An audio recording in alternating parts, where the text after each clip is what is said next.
got a couple of big hits. After that center fielder made that great catch, we still came back and punched in a couple of runs. But then, just some really, really big mistakes made as far as the count 1-2-0-2, giving up home run balls on elevated breaking balls that are supposed to be in the dirt, supposed to be chase type pitches. And, it all happened with 2 outs. I think most of their runs early happened with 2 outs.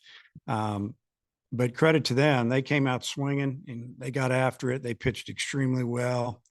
We didn't pitch very well at all after we took Hunter Holland out, and towards the end we just basically put those freshmen out there and gave them another opportunity, and some of them did the same thing they did last weekend, which was not throw the ball over the plate. Holland was a little bit shaky there in the first, but really settled in. What happened in the first, and how was he able to get back on track? Yeah, he hasn't really shown us that all year since he's been here, going back into the fall, where he's ever had a streak where he kind of was wild like that. I don't know, but what he did is once he got through that inning, because they're one big hit away from busting in 3-4 runs in that first inning, which would have been tough for us to come back today, especially with the wind blowing in the way it is from right. He got out of it, and it seemed like that got him a little momentum. Then he kind of cruised there for about 3 or 4 innings and kept his pitch count down where he could give us 5 innings for the most. I think that's about what he gave us. So, that was good for him to get through the first and then pitch well. Quick innings by your offense today. Yep. What did you make of your approach offensively? Well, I guess looking back on it, you can talk about all you want. We swung early and we didn't get hits. Now we did hit a lot of balls hard, but even hard ground balls to short or to center or wherever it was, it just really kept his pitch count down. We never could string anything together. I guess with Adcock, he had the hanging breaking balls. It seemed that were getting away from him. But what do you make of his outing and just the way that it seems like he's good for that first 2 or 3 outs, and then things kind of fall apart from there? I don't know if that's something that you've seen before. You got to be able to finish people. That's the key. You got to be able to finish people. It doesn't matter if you can get to 2 strikes and 2 pitches or 3 pitches. You got to be able to put people away. And obviously, he'd throw you a good breaking ball and it looked really good. And then when he had 2 strikes, he hung 2. And they were hung from the time they came out of his hand. You could see it from the side. It was, just mistakes. Instead of burying one in the dirt, try to get a chase, let the catcher work for you and block a pitch.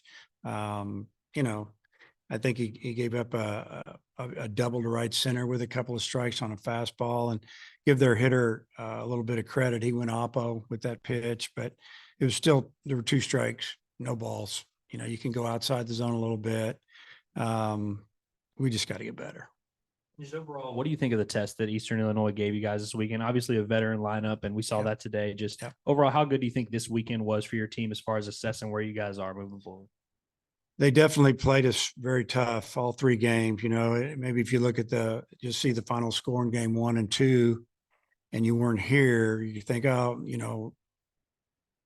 after them pretty good. But realistically, those games were tight till just about the 6th, 7th. I know the 8th yesterday when we blew it open. I thought they gave us a great test. We got to, feel a little bit of heat of them making a run at us, challenging us to win the game. And I just feel like that as a coaching staff, you learn a little bit about your players, how they can handle it.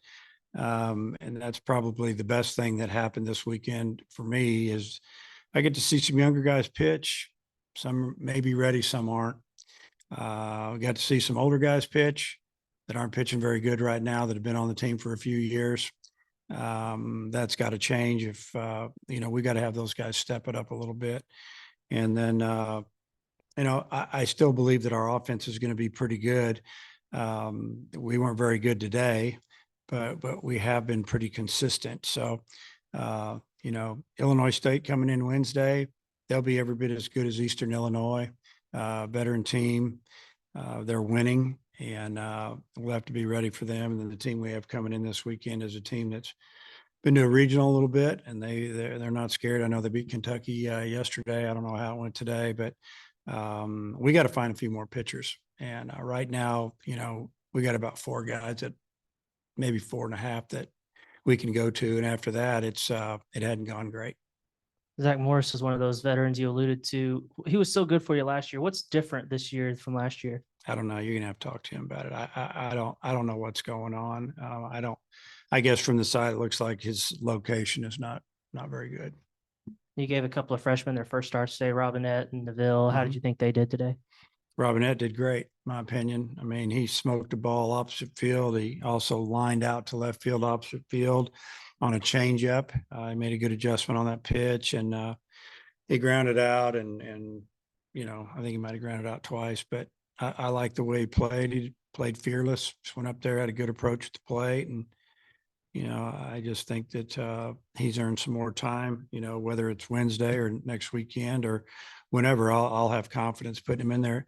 Neville, he got himself out on some good changeups, went down and swung at some low pitches, and didn't have a great, didn't really have really good at bats.